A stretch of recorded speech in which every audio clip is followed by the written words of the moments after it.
La loyauté est mise à mal lorsque les trois dimensions ne sont pas ajustées. Lorsque le corps, l'âme et l'esprit ne sont pas ajustés, alors tu peux faire semblant que tu peux même avoir de la foi. Parce que la foi, tu peux l'avoir. Mais si la foi est déconnectée de corps et de l'âme, ou de l'un des deux, à ce moment-là, tu perds la loyauté. Et lorsque les situations sont compliquées, ton corps te dit, ton esprit te dit oui, mais ton corps te dit non. Parfois, ton âme te dit oui, et l'esprit de Dieu te dit non, non, pas pour ça. La loyauté, mes amis, c'est ces trois dimensions complètement ajustées une avec l'autre.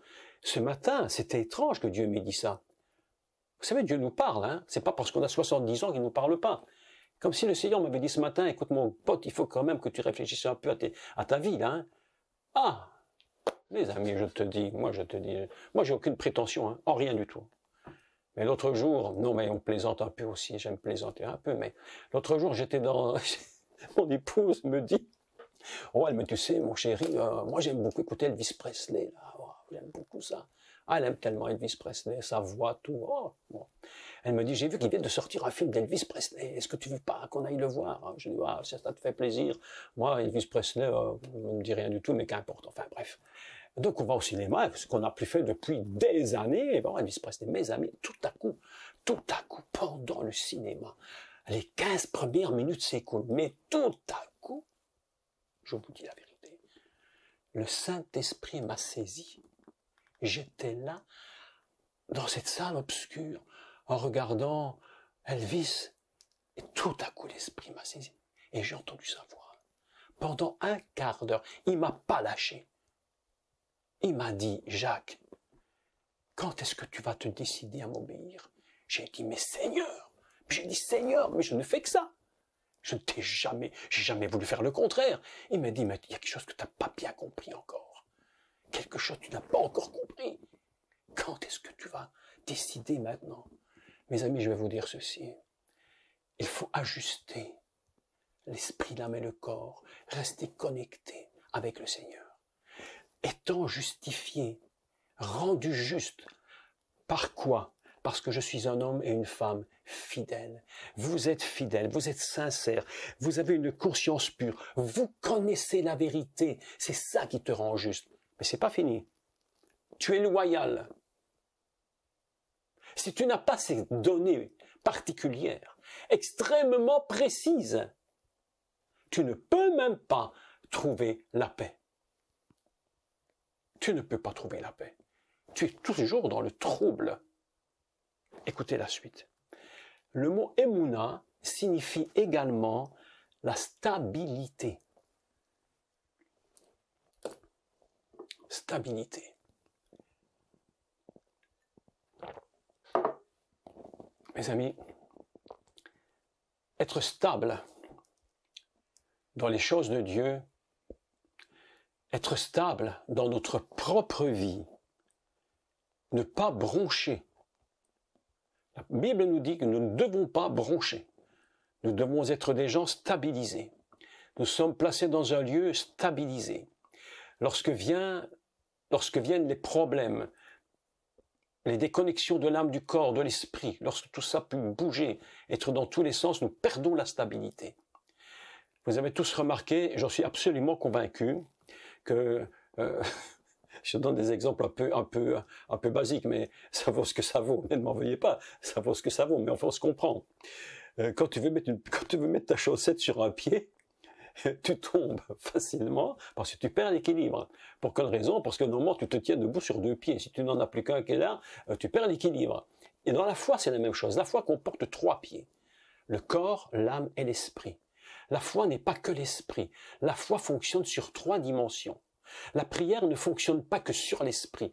La fonction fonctionne sur l'âme et sur le corps. Et c'est la raison pour laquelle, j'ai vu le jour où je regardais une émission sur les Juifs, ils sont très intéressants. J'aime bien regarder de temps à autre ce qu'ils enseignent parce que il y a quelque chose de très intéressant chez les Juifs. Je me suis dit, mais pourquoi? Quelle est la raison quand un Juif prie devant, par exemple, le Kotel, Le mur des lamentations, c'est un horrible mot, hein. Le mur des lamentations, c'est horrible, mais le cotel, pourquoi sont-ils toujours en action comme ça? Vous avez vu qu'ils sont toujours comme ça, quoi? Toujours, toujours. Ils donnent à leur corps quelque chose, à leur corps, comme une impulsion constante, constante, constante. Je me suis dit, c'est étrange, c'est étrange. Et je lisais, en fait, c'est pas par hasard. Vous savez que ce n'est pas par hasard. C'est parce qu'il y a une mitzvah dans la Torah qui le dit. D'adorer Dieu avec notre corps, de prier avec le corps. Alors, nous sommes, pas toujours, pas tout le monde, très statiques dans la prière, très statiques. Et le juif, il est j'allais dire presque agressif dans ses mouvements. Il prie, il prie. Et vous les voyez devant le mur des lamentations, parce que le corps se joint à l'âme et l'âme se joint dans l'esprit. Et lorsque les trois sont mis ensemble, la prière prend une dimension différente. J'essaye aujourd'hui de changer mon style de prière. Je suis très solitaire dans la prière. Je suis un homme solitaire. Il est très difficile de prier avec moi. Je vous le dis tout de suite.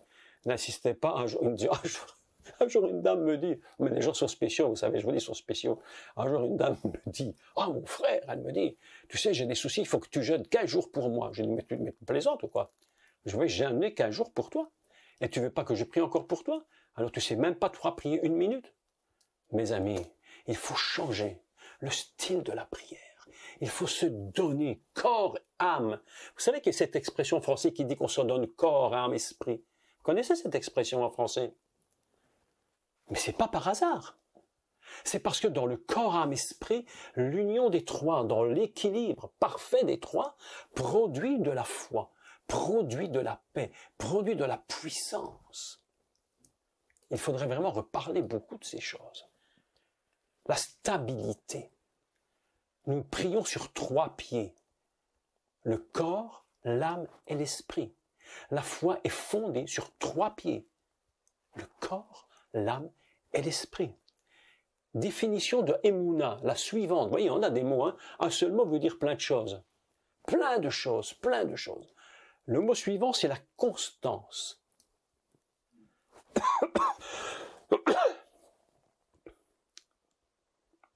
La constance est très rare. Qui d'entre nous peut affirmer, et j'espère qu'il y en a, qui peut affirmer ne jamais avoir été inconstant dans la prière?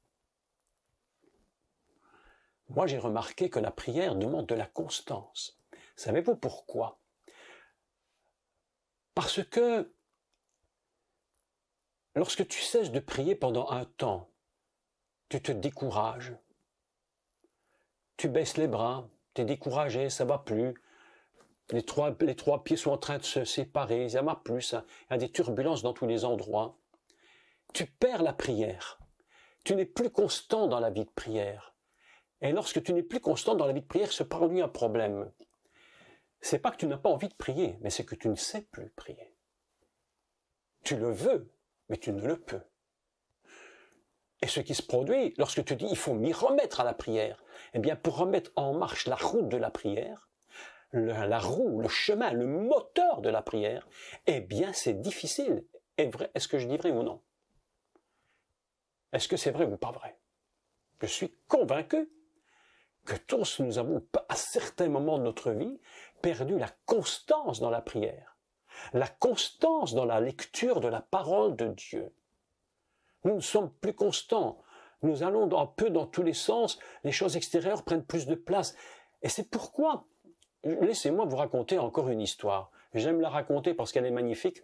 Elle est magnifique. Mais pour ceux qui l'ont entendue, c'est une redite. Pour les autres, c'est une découverte. Laissez-moi vous rappeler cette histoire de la constance. J'aime cette parole. C'est une histoire de juif, une histoire de rabbin. Ah, mes amis, ils sont forts, ils sont très forts. Rabbin, monsieur XY, je ne sais comment il s'appelle, on va dire qu'il s'appelait monsieur Moshe, j'en sais rien du tout. Et monsieur Moshe est un rabbin très érudit, un homme de Torah, un homme qui se tient dans la présence de Dieu tout le temps. Et il ne se laisse pas détourner de la Torah. Il est dans son temps de Torah, il est tout le temps dans l'étude. Ses heures sont calculées, mises en place. Et un de ses élèves, qui était dans ses yeshivas, avait évidemment réussi brillamment. Et puis le brave monsieur a décidé de partir aux États-Unis et il fait du business. Et ce business fonctionne évidemment du tonnerre, et il devient millionnaire. millionnaire. Et il se rappelle de son maître de Torah. Elle dit, il faut que j'aille voir mon maître de Torah en Pologne, c'est là qu'il habite, il faut que je le rencontre. Je vais prendre une grosse offrande et je vais lui donner une grosse offrande pour tout le bien qu'il nous a fait. Et si je suis ce que je suis, c'est grâce à lui. Et il va voir son maître de Torah. Il prend l'avion, il arrive en Pologne. Il frappe à la porte chez le rabbin. Sa femme ouvre. Elle dit, voilà, je suis monsieur untel, je suis Yaakov, et voilà, j'ai eu le maître de Torah, et écoutez, je dois absolument le voir d'urgence, c'est très important, j'ai quelque chose pour lui, c'est très urgent. Elle va voir son maître de Torah, elle va voir son mari. Et son mari lui dit, écoute bien ma femme, toi la femme soumise, connais les femmes soumises, dis-toi ma femme, va dire à ce monsieur que je suis décédé. Oh, la femme dit, non, je ne peux pas lui dire ça. Va lui dire que je suis décédé. Donc, elle va à la porte, elle retrouve le fameux Yaakov, elle dit, écoutez, monsieur Yaakov, je suis désolé de vous le dire, mais mon mari ne saura pas vous recevoir, il est mort. Il est décédé. Le gars, complètement désespéré, se dit, ah mais quelle catastrophe, je ne pouvais pas savoir qu'une chose pareille allait arriver, c'est horrible, horrible, horrible. Je vous parle de la constance. C'est de ça que je vous parle. Et Yaakov, évidemment, complètement perturbé, troublé, décide d'après-midi d'aller à la synagogue pour la prière de l'après-midi. Il arrive à la synagogue, il rentre dans la synagogue, qui voit son maître de Torah. Il le voit, il lui dit, mais maître, monsieur le rabbin, mais qu'est-ce que votre femme m'a dit? Elle m'a dit que vous étiez mort. Et le rabbin lui répond, mon cher ami, tu vas bien comprendre une chose, quand je suis dans la Torah, je suis mort à tout le reste. Mes amis, cette histoire est extraordinairement belle parce qu'elle nous apprend une chose, la constance. Et que rien ne vienne nous troubler, que rien ne vienne nous empêcher de prier. Vous savez que le célèbre pasteur, aujourd'hui décédé, Yang Guichot, était dans sa chambre de prière. Et dans sa chambre de prière, il disait à tout le monde, de telle heure à personne, je ne veux entendre personne qui me dérange parce que je suis en rendez-vous avec mon maître. Mes amis, il faut comprendre. La foi, c'est pas simplement quelque chose d'impalpable, c'est pas quelque chose qui s'évapore comme un nuage. La foi, c'est quelque chose d'extrêmement concret, quelque chose qui fonctionne dans le corps, l'âme et l'esprit. Arrêtons de baser notre foi que sur l'esprit. Il faut que notre corps se joigne dans les trois dimensions et qu'elles s'unissent, corps, âme, esprit, trois pieds qui fonctionnent ensemble pour que nous puissions toucher le maître du monde et que nous puissions et vivre dans la constance. Oh mon Dieu, que Dieu m'aide, que Dieu nous aide, que Dieu nous aide. Je ne peux plus aujourd'hui dans ma vie me séparer de la constance. J'ai besoin du matin au soir d'être avec mon Seigneur, de me tenir dans sa présence, de me tenir dans sa Torah, dans sa parole, de la réfléchir, de penser à mon Seigneur et dire, oh mon Dieu, mais je n'arrête pas de lui dire jour et nuit, mon Dieu, dis-moi qui tu es. Parle-moi de toi, parle-moi de toi. Mes amis, on peut faire ce qu'on veut, je vous le dis. Tu peux imposer les mains et croire que c'est très important. Je te dis, l'imposition des mains n'est pas plus importante que la connaissance du Messie. Tu peux imposer les mains à qui tu veux. Si tu ne connais pas le Messie, l'imposition des mains ne sert à rien. Tu peux prendre ton baptême, tu peux donner le baptême, tu peux prier pour les gens, tu peux prier pour les malades, tu peux faire ce qu'il te plaît. Toutes ces choses ne sont rien à côté de la nature du Messie.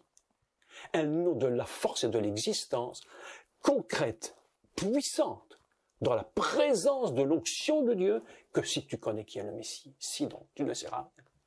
La constance. Tu t'imagines que je suis en train de te parler sur Hébreux 5, verset 1, depuis 1 heure, j'ai même pas encore dit tout le reste. Je me suis dit, tout à l'heure, je me suis dit, mais est-ce que je pourrais tout dire? En fait, j'ai rien dit du tout encore, qu'on n'est que dans l'introduction. Tu imagines l'introduction. J'aime tellement, oh mes amis, comme je vous le dis souvent, j'aimerais tellement que tu sois admiratif de Dieu, que tu regardes le Seigneur avec un cœur admiratif. Il est en train de te dire comment tu peux vivre. La Torah, c'est pas un livre d'histoire. Tous les rabbins nous le disent, mais arrêtez de faire de la Torah un livre d'histoire. C'est un livre qui nous parle de nous. La Bible nous dit clairement, je crois que c'est Paul qui le dit, que tout a été écrit, non pas pour faire de l'histoire, sinon je serais professeur d'histoire, mais pour notre instruction. notre instruction. Mes amis, c'est si important ce que je vous dis, c'est si important ce que je vous enseigne, si important. Et la dernière chose, la émouna, c'est quoi? Encore une chose. Écoutez bien, le mot émouna signifie sûreté. Sûreté. Lorsque tu es dans la foi, tu es dans la sûreté. Pour quelle raison? Parce que tu es constant, tu es stable, tu es loyal, tu as une bonne conscience, tu es sincère et tu es fidèle. Et toutes ces dimensions s'ajoutent. Comment veux-tu comprendre que la foi fonctionnerait sur un corps fidèle et une âme infidèle? Comment ton esprit pourrait-il être loyal et ton corps non loyal? Comment pourrais-tu être en sûreté et que ton cœur est toujours dans la peur et la panique? Pourquoi les chrétiens aujourd'hui ont-ils peur des jours qui viennent? Pourquoi ont-ils peur? Mais parce que ils ont une part de leur foi qui n'est pas ajustée à leur âme et à leur corps. Et même si dans l'esprit ils croient, l'âme dit le contraire et le corps ne marche pas. C'est pourquoi je suis persuadé que ce que je vous dis aujourd'hui est une vérité inimaginablement puissante.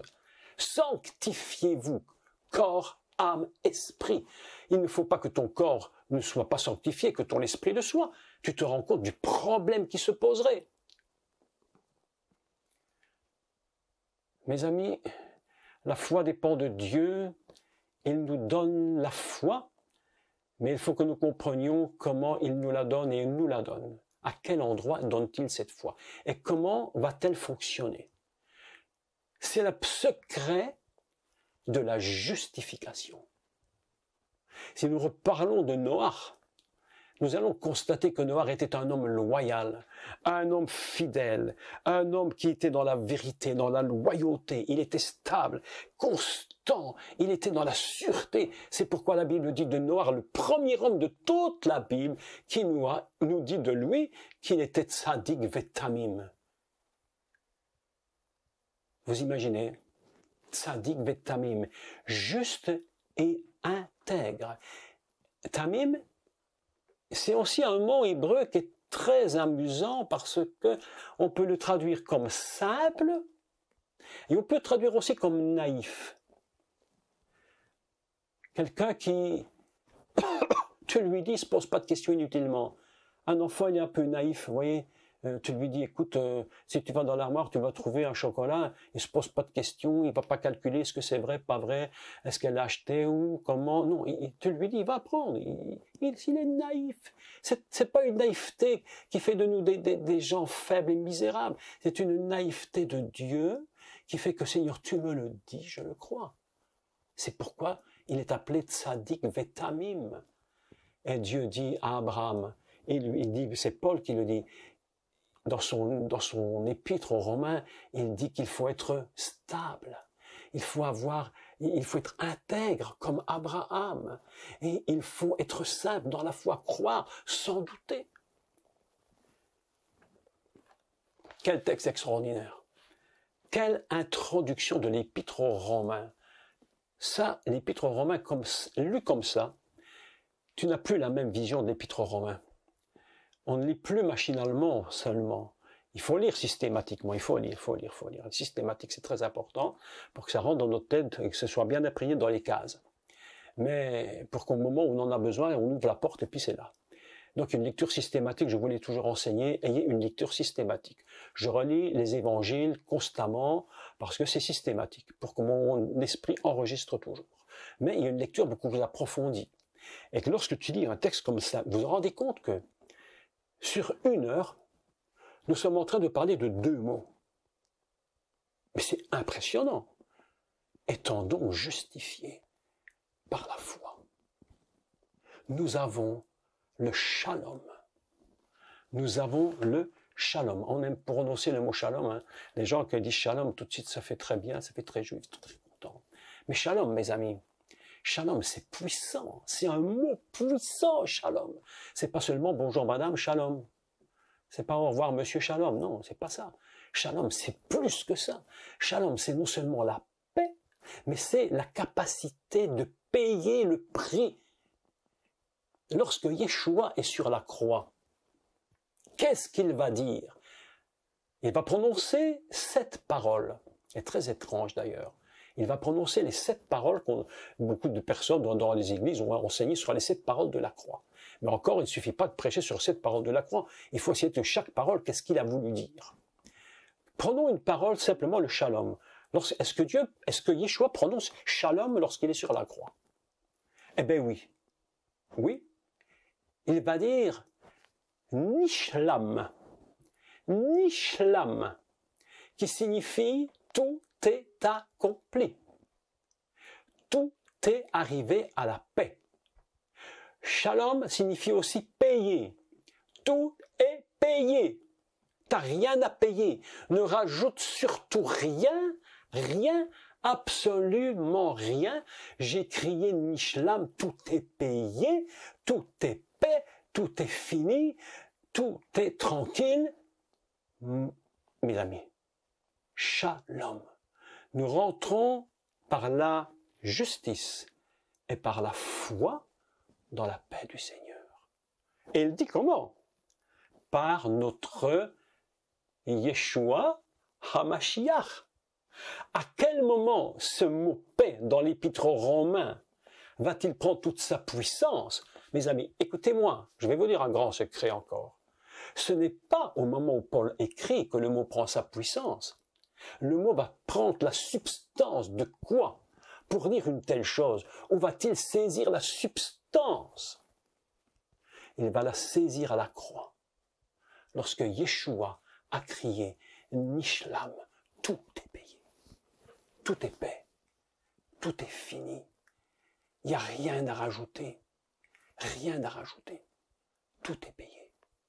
Mes amis, quel texte! Lorsque Paul te parle de ces choses, il a bien soin de préciser que tout ne vient que du Messie. Si le Messie n'est pas le fondement, la connaissance profonde de sa nature en nous, même quand tu lis l'Épître aux Romains, tu ne lis rien. Rien. Ce qui donne la vie à ce texte, ce qui donne la puissance aux évangiles, ce qui donne la puissance au Tanakh, ce qui donne la puissance à la Torah et aux prophètes, c'est fondamentalement la nature du Messie. Tout est puisé dans sa nature. Tout est puisé. Il est la foi, le sang. Et il est la foi, l'eau. Mes amis, quel texte incroyable. Étant donc justifiés par la foi, nous avons la paix avec Dieu. Nous sommes tranquilles. Moi, je suis tranquille. Aussi longtemps que je me tiens dans l'intégrité, que je suis connecté avec mon Seigneur, que je suis constant dans sa présence, mes amis, je suis en paix. Tout à l'heure, mon épouse me dit, tu sais mon chéri, il faudrait que tu ailles faire quelques courses là. Il faut chercher un peu de pétrole pour mettre dans le chauffage. Là. Oh, ok. Ah, je prends ma voiture, boum, me voilà parti. J'arrive là, oui, c'est du pétrole spécial, enfin, bref. Et il remplit le machin, puis je regarde la somme qui apparaît, et je vois le vendeur, je lui dis à la pompe, et je vois le vendeur, je lui dis, mais monsieur, mais vous avez vu le prix? Il me dit, oui, ça a doublé de prix. Au lieu d'1,10 €, 2 €, 2 litres. J'ai regardé la pompe, j'ai dit, toi, ma chère, tu ne m'inquiètes de rien. Toi, tu sors pas de la pompe, toi. Toi, mon pétrole, tu sors d'en haut. Ça peut coûter 30 €, ça peut coûter 60 €. Mon problème n'est pas là. Moi, je suis dans la paix. Rien du tout. Je ne m'inquiète de rien. Pourquoi? Parce que j'ai une vie qui est une vie de tzaddik. Je veux, mes amis, que vous ayez une vie justifiée. Parce que tu crois dans le Seigneur. Et que tu as trouvé la paix de ton cœur. Je m'inquiète pour tous les chrétiens qui paniquent, qui se demandent si demain pourront acheter une baguette. Combien ça se vend une baguette en France? 97? Tu sais combien ça coûte en Belgique une baguette? Tu veux que je te dise? 1,90 €. Tu crois que j'achète pas la baguette? Et que je regarde dans mon portefeuille? Non, dans mon portefeuille, je regarde ce que Dieu a mis dedans. Je ne regarde pas ce que Dieu a mis, ce que le monde a mis sur le papier avec le prix. Parce que mon Seigneur est mon Seigneur, justifié par la foi. Je vous demande d'apprendre à croire sans douter, sans avoir peur. La foi nous stabilise. Que le monde s'écroule, la foi me stabilise. Mes amis, c'est ça le texte de Romains 5. C'est ça le texte de Romains 5. C'est ça le texte qui nous dit qui était Abraham. Et Abraham, tu imagines lorsqu'il est arrivé à la dimension messianique, à la plus élevée dimension, lorsque son nom a été transformé et qu'il a pu donner un fils dans l'impossibilité. Mes amis, ça c'est justifié par la foi. La naissance d'Isaac n'existe qu'à cause de ce texte. Il a été justifié par la foi. Est-ce que vous me suivez? Quelle puissance, mes amis! Quand je vous parle, je suis tellement rempli de sa présence, je sens tellement sa présence. Il y a quelque chose il y a quelque chose en nous qui bouge, qui frémit. Il a dit, Jésus frémissait en son esprit, mais j'aimerais que vous frémissiez dans votre esprit. Lorsque vous écoutiez ces paroles qui sont d'une telle puissance, d'une telle vérité. Jacques parle, l'esprit parle. À travers ma bouche, c'est tout. Le jour où je me tais, l'esprit prendra un autre réceptacle pour parler. Il n'a besoin que de moi, de mon vivant, de ma mort, il fera rien, c'est plus grave. Mais l'esprit continuera de parler. Parce qu'il ne se taira jamais de vous dire la vérité. Mettez-le toujours en premier. Il est le seul et l'unique. Étant donc justifiés par la foi, nous avons la paix avec Dieu par notre Seigneur, Yeshua HaMashiach, à qui nous devons d'avoir eu, c'est à lui que nous devons, par la foi, accès. Écoutez les mots, mais chaque mot est magnifique, admirable. Accès à cette grâce. Mes amis, c'est la grâce, c'est pas la force, c'est pas la loi, c'est la grâce dans laquelle nous demeurons fermes et nous nous glorifions. Ah bon? Je me glorifie? Eh bien oui, je me glorifie dans l'espérance de la gloire de Dieu. Mes amis, quel puissant texte! Quel puissant texte!